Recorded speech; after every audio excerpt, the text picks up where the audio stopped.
getting out? No. Okay. Hey guys, another episode of Truck Stories. Now, I have to say it always because everyone asks. This is my truck. It's not for sale. I do collect a few of these for myself, and we preserve the story, and this is one of those. Lucy's already claimed this is her pickup truck, so I can't sell it to you guys because it's hers. This is affectionately known as the Green Bean. This is a 1970 1200, so 3/4 ton, 4-wheel drive camper special. This truck is original paint, original interior. The only thing on the interior that's not original is the seat was recovered, but it is the original seat. I got this from the widow of the gentleman who bought it brand new, and it came from about, it's probably 150 miles to the west of here. It was sold new at Bizio Motors, which was in Portland, Oregon. Ernie Bizio, you guys have heard us talk about him before. Amazing guy, the last of the Scout dealers. And this truck's only got 61,000 original miles. That's why the paint looks good, and it's, you know, the body's not rusty, the trim's good, everything else. We did our normal stock wheels and tire treatment. Now this one does have the Falcons. Tim, don't get mad at me at BFG. They were out of BFGs at the time, so we got Falcon Wild Peaks on it, but they're the right size, 255, 85, 16. This is a 392 automatic SV motor. I'm just doing that for those, there's those three guys that they don't like it when I say the other word. So SV motor. Power steering, power brake, camper special, sliding rear window. It's got the overloads, it's got the pull-out bumper, and it's got the camper brackets. This truck actually has 3 gas tanks, which is a little weird on the pickup. You can see on the side there, they did this at Ford, they did it at Chevy and Dodge International.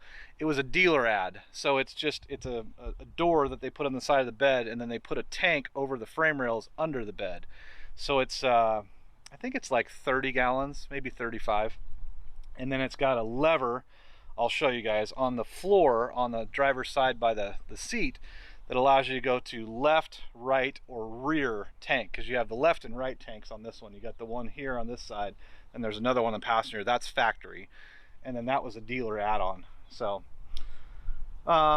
couple unique features on this truck.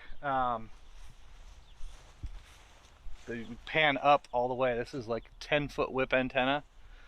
Now, if you want to talk to New York or Florida from Oregon in your CB, this is what it took back in the day. Like, this is how you got reception. You couldn't pick up the old cellular telephone and bleep bloop somebody across the country. This is how you talk to your buddies. Now, what was funny about this is this antenna, this whole assembly, this piece stayed, but this unscrews off of here.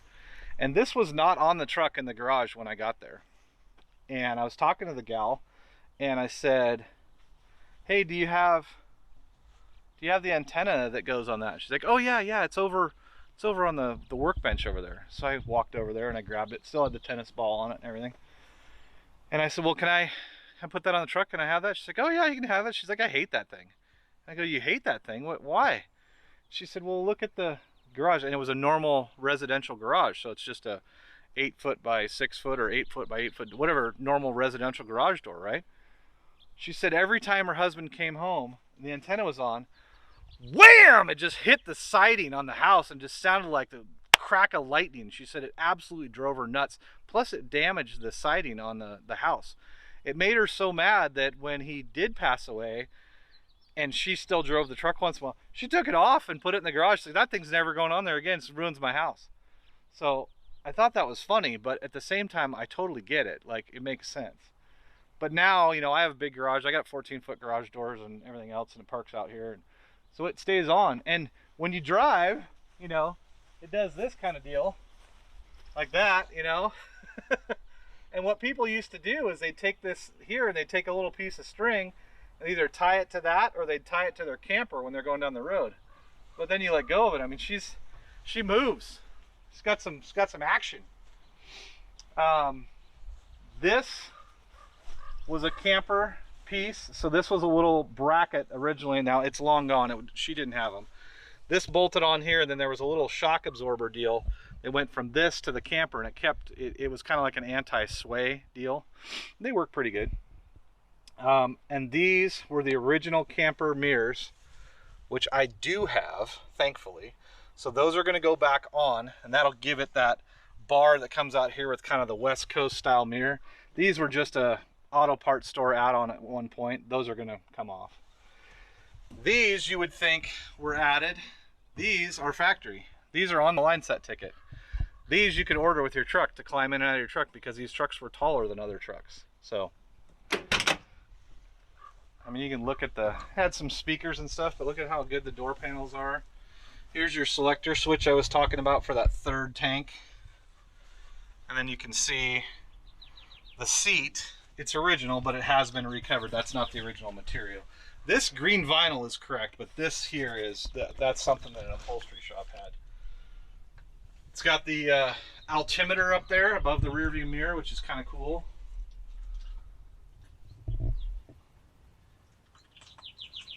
And then it also has the aftermarket cruise control. And yes, it actually does work. Now my favorite, oh, and that's, the lady gave me her husband's hat. That's the hat he used to wear when he drove this truck. No, I'm not wearing it. No, I'm not gonna wear it, but I pay homage to the gentleman that owned the truck originally, and we keep it in the truck, so I think it's kind of cool. Are you getting out or not? No? Okay. Now, my favorite part about these trucks, you guys see me do this all the time.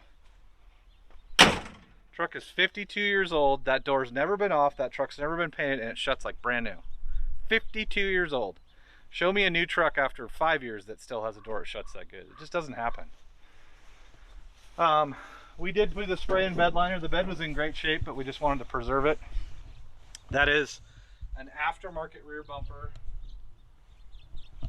that was added at one point. It's period correct, like it looks the part, but it is an aftermarket. That's not an international bumper. I love the Keep Oregon green mud flaps. Those have been on there since the dawn of the dead. I mean, those things are old. And you can see he took the heavy piece of angle iron and he bolted it right there. You know, that's to keep it from flapping, so it made it heavier, so it kept him hanging down. And then there wasn't ever really a good tie down system in these beds, so a lot of people did this. These are a flip out D-ring. You can still buy these at trailer supply stores, camper stores, whatever.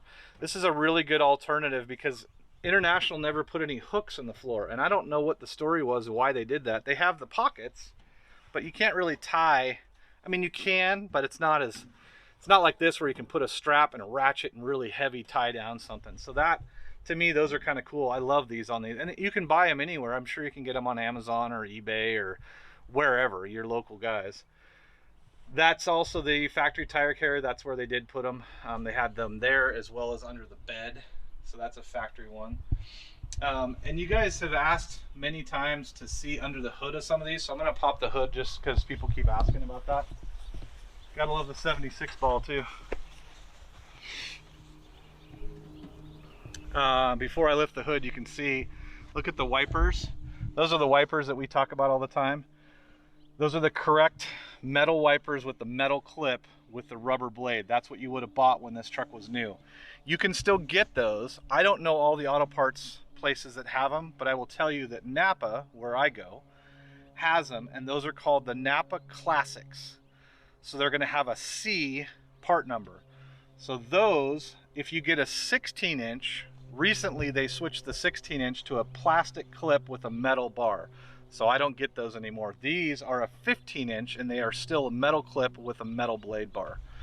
So if you go to your Napa local and ask them for the metal classic blades, they should be able to get them for you, and they're cheap, and they're like, I think they're like 12 or 15 bucks a piece. They're not that bad, but that's the correct piece on there, you know. We were talking about the grill before, so this is the 69 and 70 grill. See how it has a floating bar right here? And then that 71 had that piece of honeycomb. Same grill, but they just paint that part black on the 71. This one's got H4 headlight conversion with the drop-in bulbs and stuff, so it's got nice headlights and stuff too.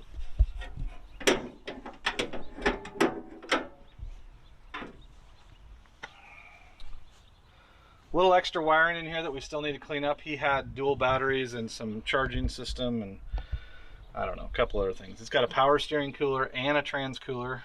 Kind of cool, kind of weird. This motor, 61,000 miles, but at some point I'm going to pull it out and we'll have it rebuilt, just because it leaks everywhere. It's got lots of leaks. Nothing that's detrimental to the truck at all, but it leaks. I mean, it had some really bad leaks at one point because the hood got all gummied up. The nice thing about that is it got oil and everything in here, so nothing rusted. But anyway, I hope you guys enjoy these stories about these trucks. We enjoy telling them. You know, I love to get the story from the horse's mouth, from the original owners. It's so cool. And I think that's part of the soul of the truck. And someday when we sell these trucks, we want to make sure to pass it on, and having these videos really helps us to be able to do that for you guys and for whoever the next owner is down the road someday, because we're all just caretakers. Remember, we're just taking care of these for a period of time, and then someday somebody else will take care of them. So keep the story with the truck, keep the soul of the truck, and make sure you pass it on. Thanks for watching, guys. Make sure you like, subscribe, comment, tell us what you like, what you don't like. Any of the feedback is great. We always appreciate it, and we'll see you on the next one.